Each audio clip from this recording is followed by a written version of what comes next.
Good morning, everyone. Good morning. Good morning. I can hear a noise from the hall. Good morning.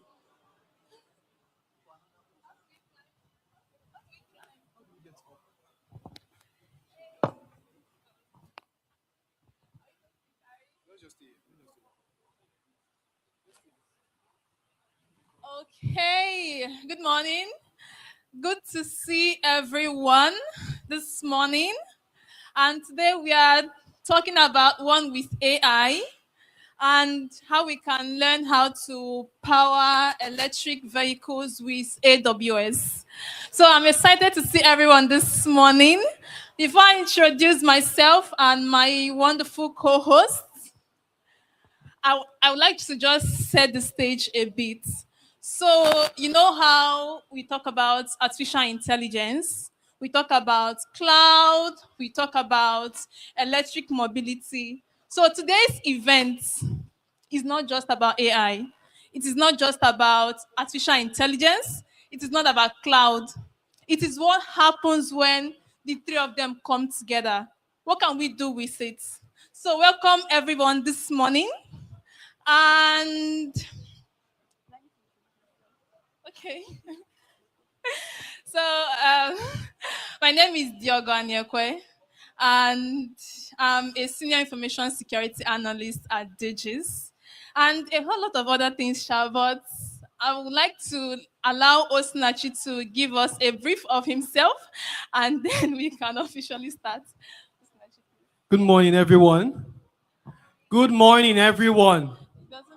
Please, it doesn't seem like we are excited to be here. I know we started late and we apologize dearly for that, but please, it would be very nice if we can get a response from you guys, a happy and excited response. So, if I say good morning, please respond accordingly. Good morning.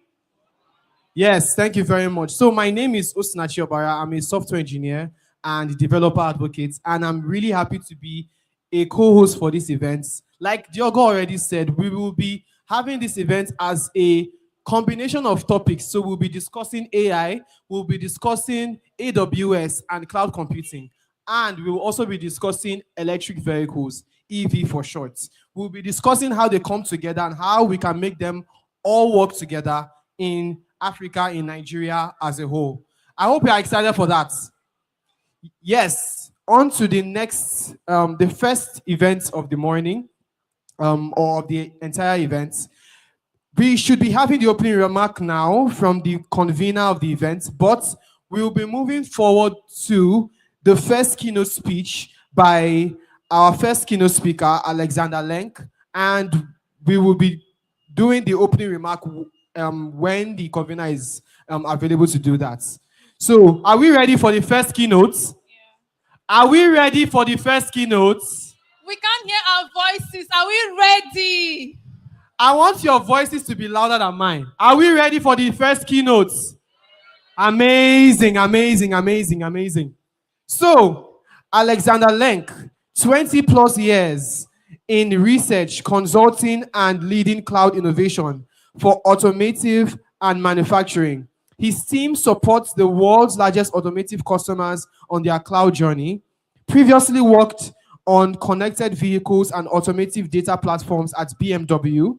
Regular spokesperson for AWS in Handelsblatt. I'm very sorry if I mispronounced that. I'm very sorry. Handelsblatt and Automobile Work. Advisory board member of the Automotive Computing Conference. Ladies and gentlemen, please welcome the first keynote speaker, Dr. Alexander Lenk. He will be speaking on the cloud-first electric future, what AWS is building for mobility. Please, another round of applause.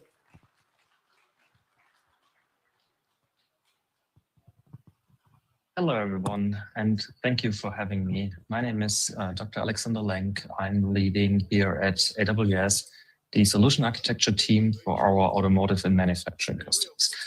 based out of EMEA. So basically think of all the big automotive manufacturing companies.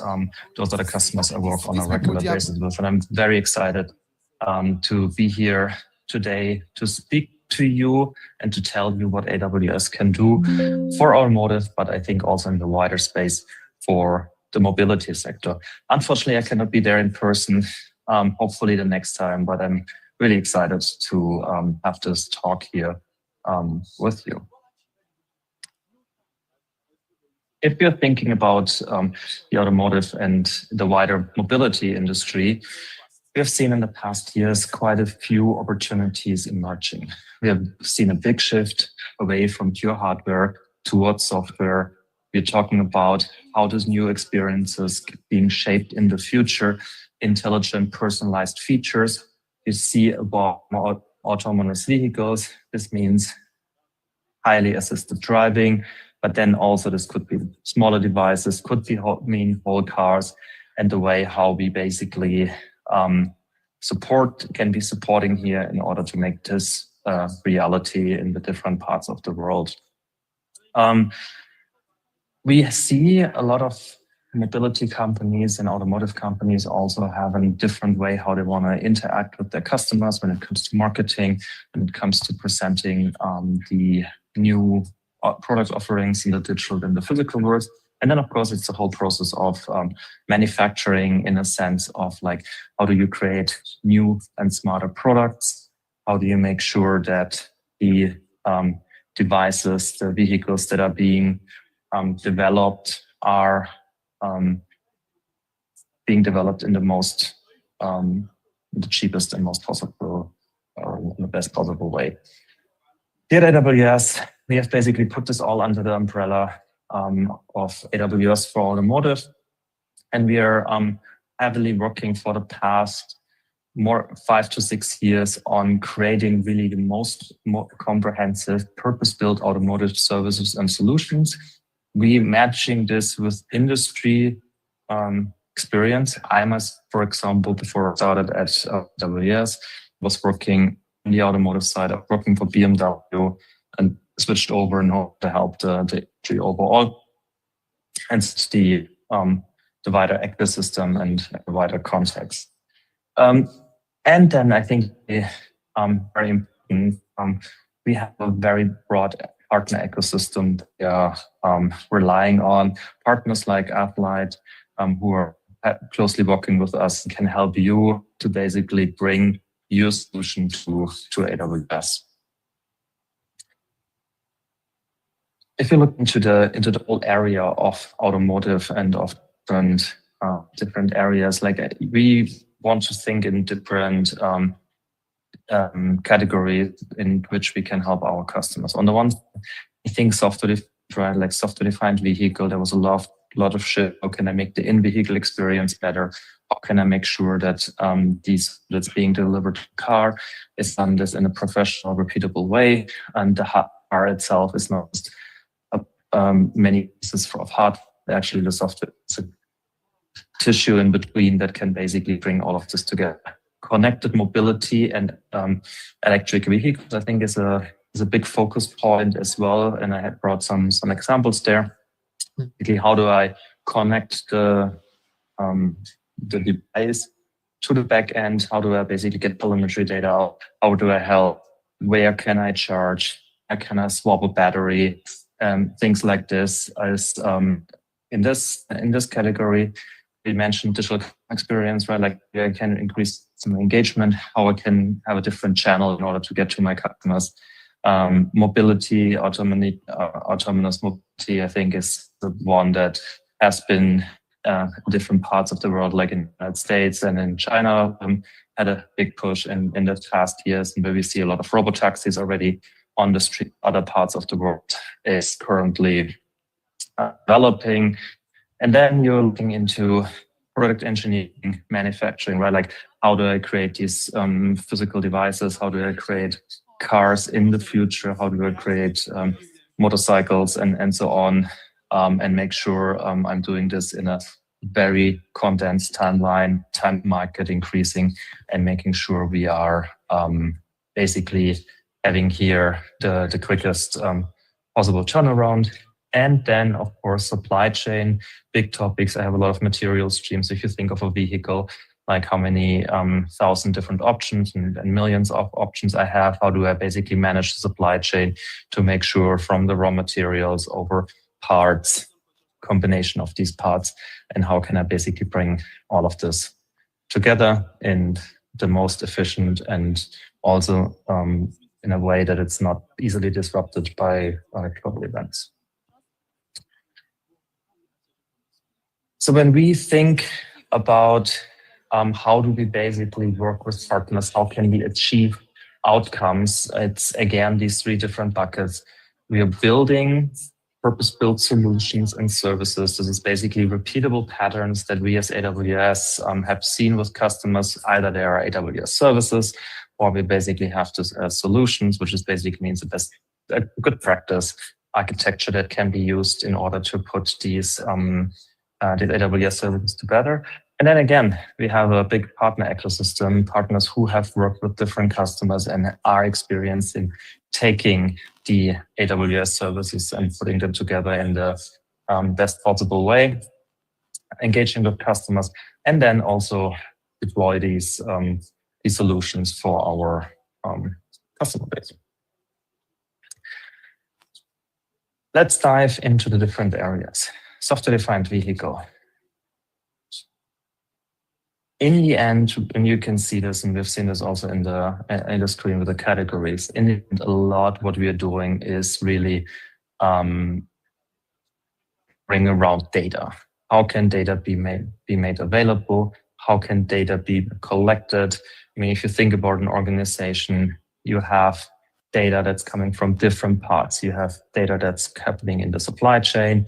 You have data that's then being created in the manufacturing process.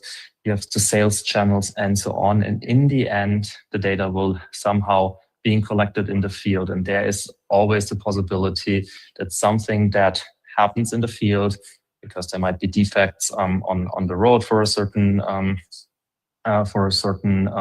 device, for a certain car or motorcycle and so on. And I can, if I have the possibility to trace that back into my manufacturing process, I have a possibility to fix it down the road. So how can I basically create this data?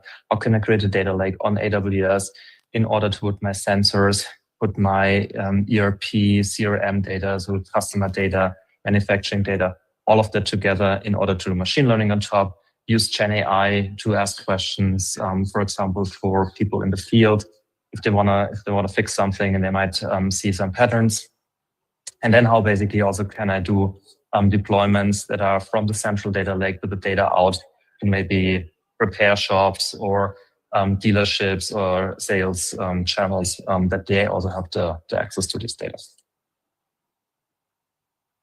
So if you think about software-defined vehicle, and again, this is more coming from the car field, we talk a lot about like how do we modernize the back end of these existing manufacturers. Like think of a BMW, think of a Volkswagen, Toyota, Honda. They have all started with their connected vehicle backends for some time ago, and we have seen them now in the past years moving more and more towards a cloud infrastructure like AWS. So we're working with all of them to basically move their data and their applications into AWS to really have like a cloud scalable backend and to have access to this data. If you think about the way how the data can be transferred, you have services on the cloud side. We have offerings like Outposts that can be more on the edge, and then obviously we have the vehicle where you also need some data integration. One big topic, I think this is where we are pretty proud as a differentiator, is we spend a lot of time into basically developing with some of our vehicle manufacturing partners in creating parity between the onboard technology and the cloud technology. A lot what's happening on board in the entertainment system, for example, is ARM-based, as in the CPU type. And we have our own ARM-based CPUs in our cloud instances. So it's already pretty close. And so what we have spent a lot of time is how do we bring this together? How do we basically get away from the typical way how a new car was being developed is basically you create an ECU with an ARM-based CPU in it, and people have to wait before they can develop software until this hardware is available to them. And then they develop software, and then they start testing, and then it goes in the field. And this takes a very long time, right? Like the way until the hardware is there, no one basically can develop software. What we have started, and we worked with ARM and others there directly, is like, can we start this process early? Can we basically give every developer a development environment where they have a cloud-based instance available, and they can start developing in-vehicle software immediately. So instead of waiting until the first hardware is available, and then maybe you only have like 20 devices, right? Like for 1,000 developers, you're basically creating 1,000 developer desktops, and everyone can develop for themselves in a very similar environment that it would be